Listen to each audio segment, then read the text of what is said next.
Vermont Senator Bernie Sanders may have won Colorado in the Super Tuesday primary. That, after all, was expected, but you may have to wait until the Democratic convention in Milwaukee in July before we know the party's nominee. Will it be Sanders or the former Vice President Joe Biden, who will ultimately face Donald Trump in the November election? Welcome to Politics Unplugged. I'm Anne Trujillo here in Colorado. The results of Tuesday's primary weren't even all that close. Sanders received just over a third of all votes cast by Colorado Democrats in Tuesday's presidential primary. Joe Biden earning about 24% of the vote. That's about 100,000 fewer votes. The next top vote getters, Michael Bloomberg and Elizabeth Warren, both of whom have since dropped out. Warren dropped out on Thursday. The Massachusetts senator did not win a single state on Super Tuesday, and her decision came a day after Bloomberg's. The former New York mayor won only American Samoa during Super Tuesday after spending more than $500 million on advertising. So, with those two out, the New York Times estimates Joe Biden is leading Bernie Sanders in the delegate count, 627 to 551. As you know, 1,991 delegates are needed to win the nomination. So we'll have a better idea after Tuesday when the next batch of contests are held. Michigan, the biggest prize coming up, with 125 delegates at stake in that state alone. And joining us to talk about all of these developments is Morgan Carroll, the chairwoman of the Colorado Democratic Party, and Democratic strategist Steve Welchert. So both of you, thank you for being here. We had a record turnout in Colorado, so yes. What do you take away from that? Well, Super Tuesday was super. We saw about an 800-time increase over the last presidential caucus process. So for us, it really was a smashing success because not only did it mean record turnout compared to 2016, highest turnout we've had in primary in Colorado, and we're leading the other states, all of them right now, who have had primaries so far in turnout. So it was a big success for us, even though it was the first time in 20 years. So definitely interest in this contest. Well, not only did it culminate for Colorado Tuesday night, it was the wildest, most amazing 4 days we've seen in American politics in modern times. Yeah. I just can't remember a time like this where from the Saturday South Carolina primary all the way through Monday night's endorsements of Joe Biden, the Super Tuesday activity and the turnout, just really a remarkable time for Colorado and for America. And you brought an interesting point up. I mean, we had a record number of unaffiliated voters as well. What do they do next?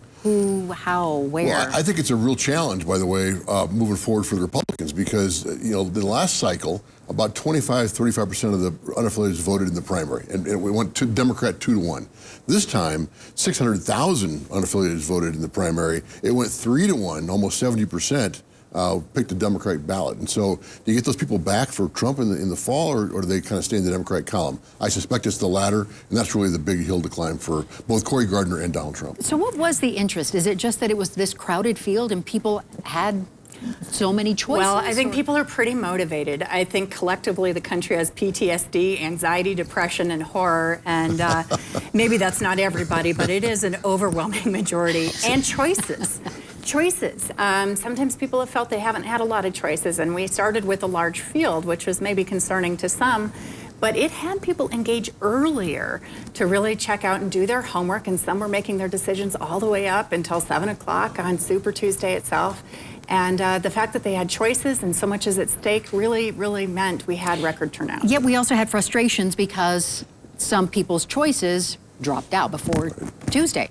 That's right. That's the risk of voting too soon, and I think as a result, people will kind of hold their ballots longer moving forward. It's a fun process to be involved in, but I don't think Morgan or I either one thought anybody would drop out before Super Tuesday. I mean, why bother? But it made a lot of sense to Amy Klobuchar and Pete Buttigieg, so it helped the process overall. But people will hold their ballots for the June primary, I suspect, much longer. So you think, but you don't think at the state level anything would change because of this? I mean, you're talking about voters who might hold onto their ballots, but I know some lawmakers have talked about maybe we should change things up. I do think I've started to hear a little bit more about, well, what would ranked choice voting look like? Right. If we had that in primaries, if people could have voted for Mayor Pete or Amy and had some of these others as a second or third choice, I think it'll be a beginning of that conversation. But my sense right now is that people appreciated having the choice, and I think some of Colorado's election laws are also why we saw record turnout, early voting, all-mail ballot, in-person day of, same-day registration, unaffiliated participation. 17-year-olds. 17-year-olds participating. We have some of the best voting laws in the United States, and that's part of how we're able to see really record participation. And from our point of view, democracy wins when more people participate. It was a healthy turnout. Yeah. When there's a ballot on your kitchen counter, it makes it pretty easy, right? You can fill it out and drop it off. And this time there wasn't a 10-page ballot. It was just one choice, one question, one issue, and off you go. So it made it a lot of fun for everybody. Okay, down ballot and the impact.